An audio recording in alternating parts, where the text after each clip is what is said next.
I have given to you tonight the broad picture of the subject. First study this broad picture and try to assess the implications for us. What will Allah do to us? How great must be His anger? Before you ask me questions about how can I buy a house in Sydney? Huh? Before I end, let me add one more point. Those who are attacking us operate with PhDs in deception.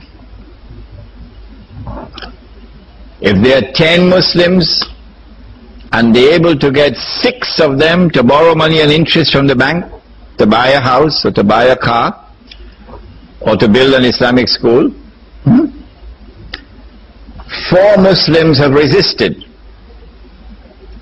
So they're not content until they come and get those 4. وَلَن تَرْضَ عَنْكَ الْيَهُودَ وَلَا النَّصَارَ حَتَّى تَتَّبِعَ مِلَّتَهُمْ. They want to get the other 4 now.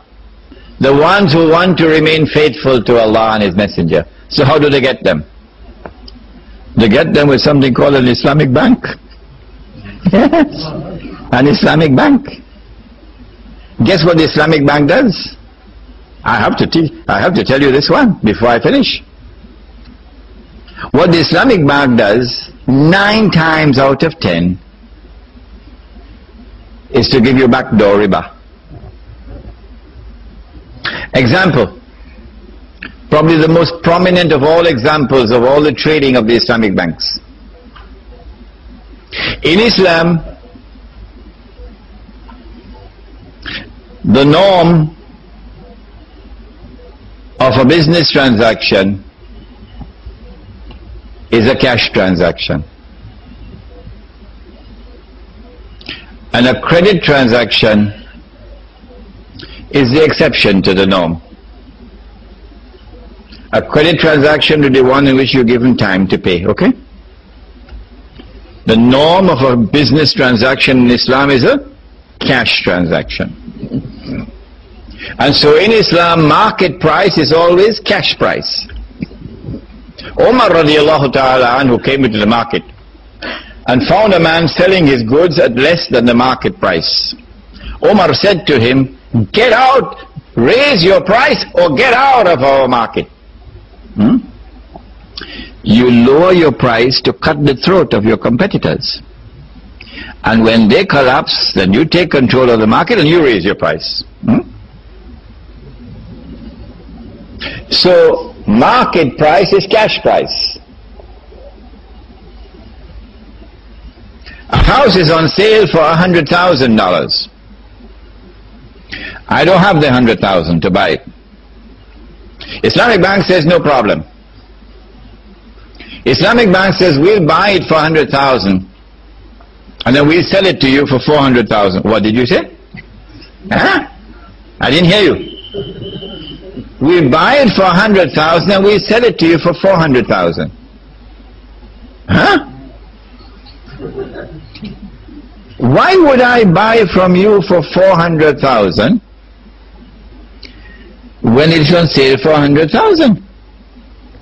If I have to buy from you cash, then someone should make an appointment for me with a psychiatrist.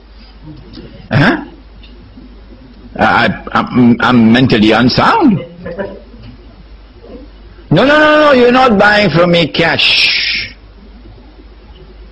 It's a credit transaction. Oh, I see. So I pay you 400,000 and you give me 20 years to pay. Why am I paying an extra 300,000? Why? There's only one honest answer to that question. There's only one honest answer to that question. All the rest belong to the garbage bin. The only reason why I'm paying an extra $300,000 is because you've given me 20 years to pay. That's the only reason. And so time equals money. You are earning money through time, and that is riba. But Islamic Bank says no. There is no lending of money here. There is no loan. This is murabaha. Murabaha, where both the buyer and the seller agree on the selling price with an increase. Murabaha.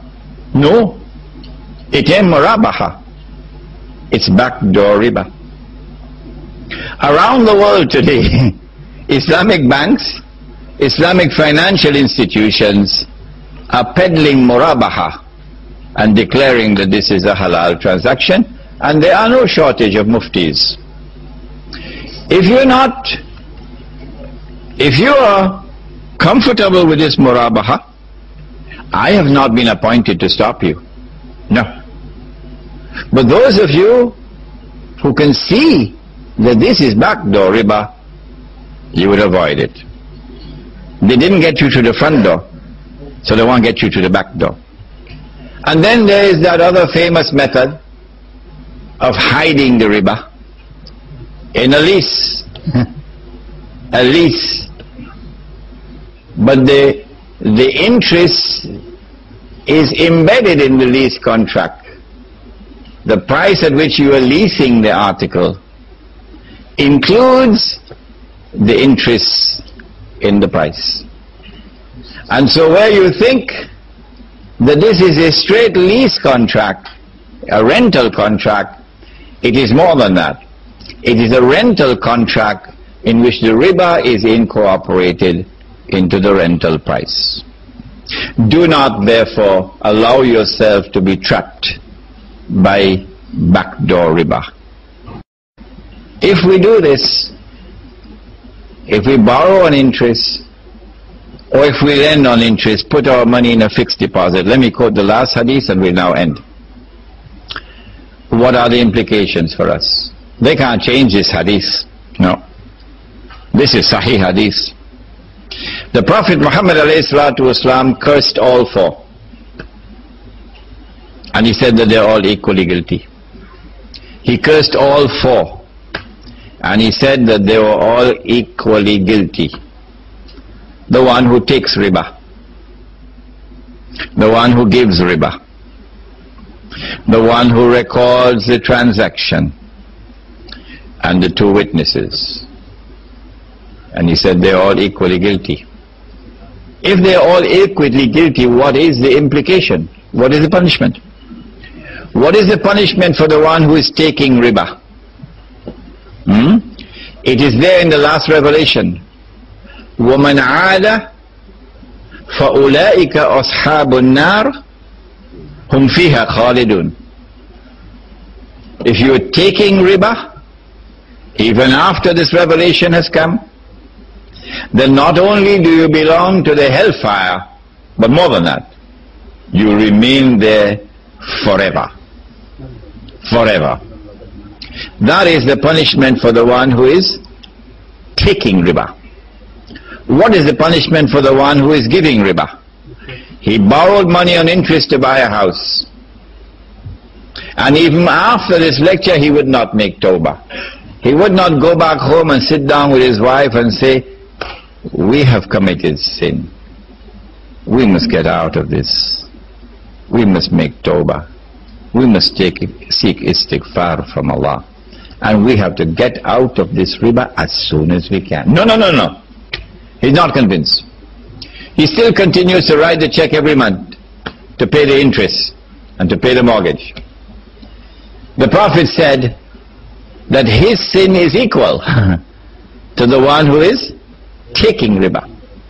What about the one who is working in the bank, recording the transactions? His sin is equal to the one who is taking riba. What about the one who is witnessing the transaction? His sin is equal to the one who is taking riba, the money lender. If their sins are equal, then it follows that the punishment must be equal. They will all enter into the hellfire and they'll remain therein forever. We pray that Allah subhanahu wa ta'ala may look kindly upon us and help us as we seek to understand this subject, and may look kindly upon us and forgive us for what we have done in the past, and may look kindly upon us and help us as we try to lead our lives free from riba.